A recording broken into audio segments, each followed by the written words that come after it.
Hi there, and welcome to BSF Recovery Team. Many of you pointed out that I made a mistake in one of my recent videos. I kept calling a Dodge Durango a Dodge Dakota.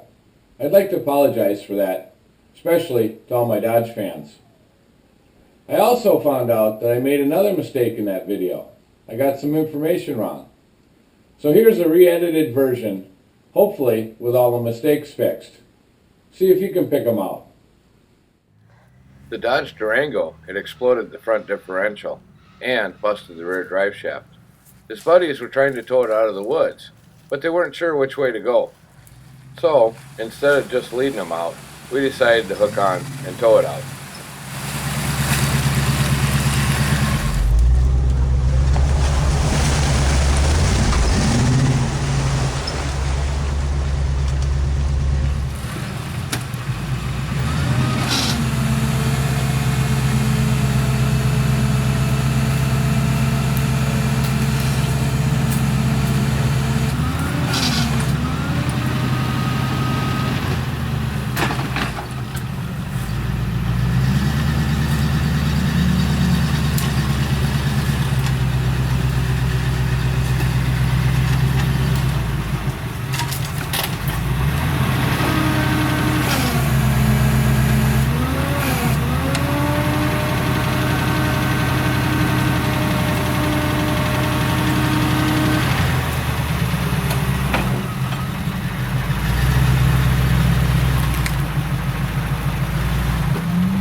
With the independent suspension in the front of the Durango, Mike wasn't sure exactly the best way to hook on. But with a quick look and a short discussion, we had it figured out in no time.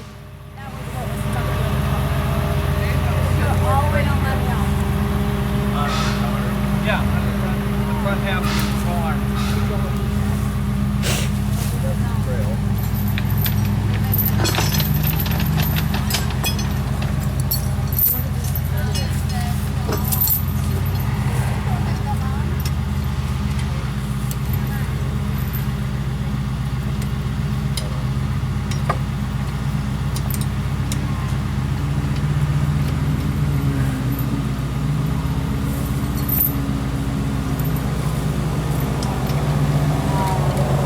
Calling the professionals?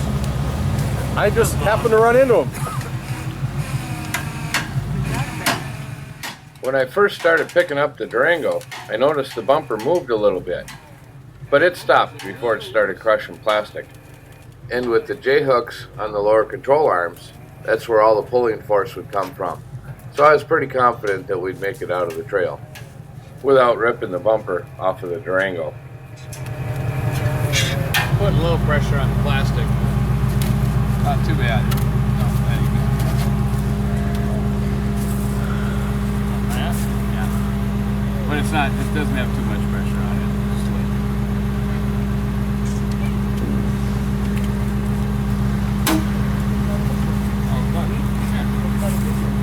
Oh, okay. Good enough. You right in it or you got seats? Okay. All right, that's good. With everybody safely buckled into the Durango, we are now ready to make our way back to camp. Mara, seat cover, was trying to get a good shot of the front of the wrecker going through the mud hole, but as I suspected, it was a little too shaky to put in the video. I think we'll have to spend some money on one of those GoPro cameras and the mounting systems before next season. Maybe that way she'll stay seated in her seat at all times instead of slipping around in her seat belt.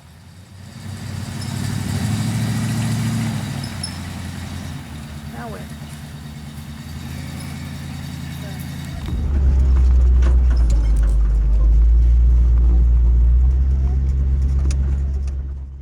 The Durango was riding on the sling real good, and the bumper wasn't moving at all.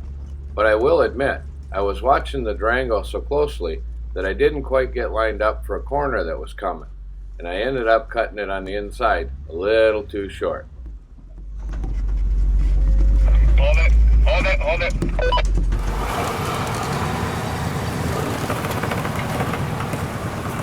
Hold it, hold it, hold it. Yeah. Gotta back up. If you look close, as I tried to back up to swing the corner wider, you can see that the passenger rear tire on the Durango just wanted to slide in the mud. Sliding down. And to top it all off, there was a large log in the middle of the trail, right where the front of the wrecker was.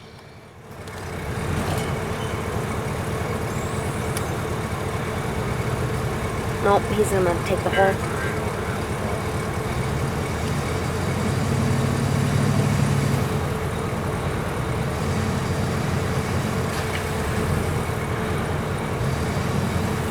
Making it worse there.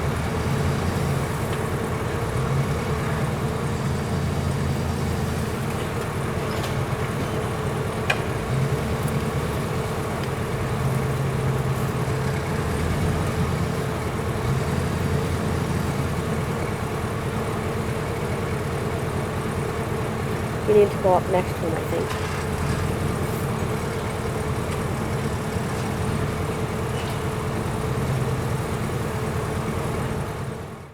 After a couple of unsuccessful attempts to maneuver away from the stump, I thought it would be best if I stopped and got out to take a closer look at just how much room I had to maneuver.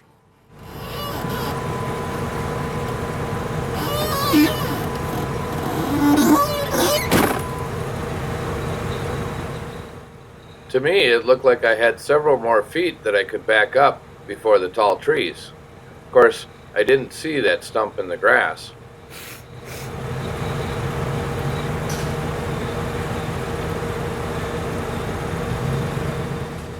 It's a good thing Missy was back there and isn't shy about speaking up. Stop!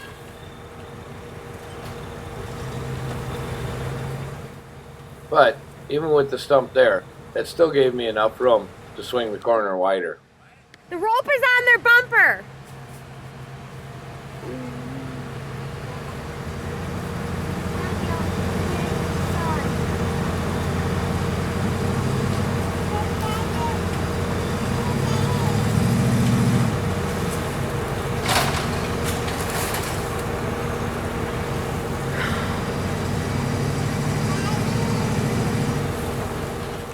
Ah, there we go. Back on the move again. Note to self, pay attention to both ends of the truck as you're driving.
I saw it after I got here though.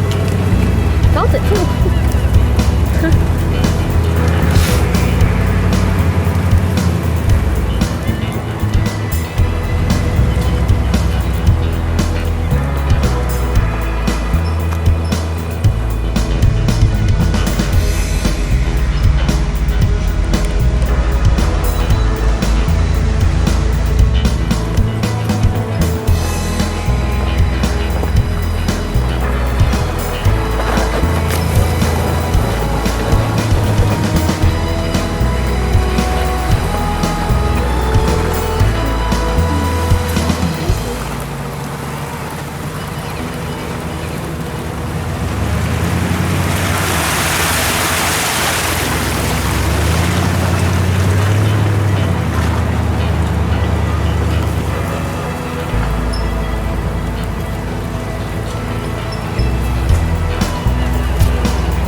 Ah, there's the trail shack. Not too much further now.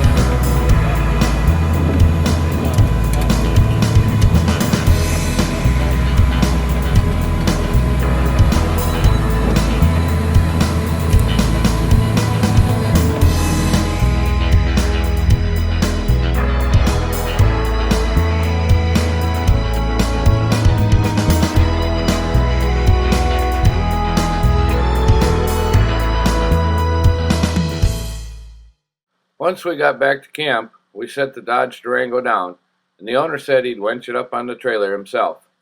Thanks for watching, BSF Recovery Team, and maybe we'll see you in the woods.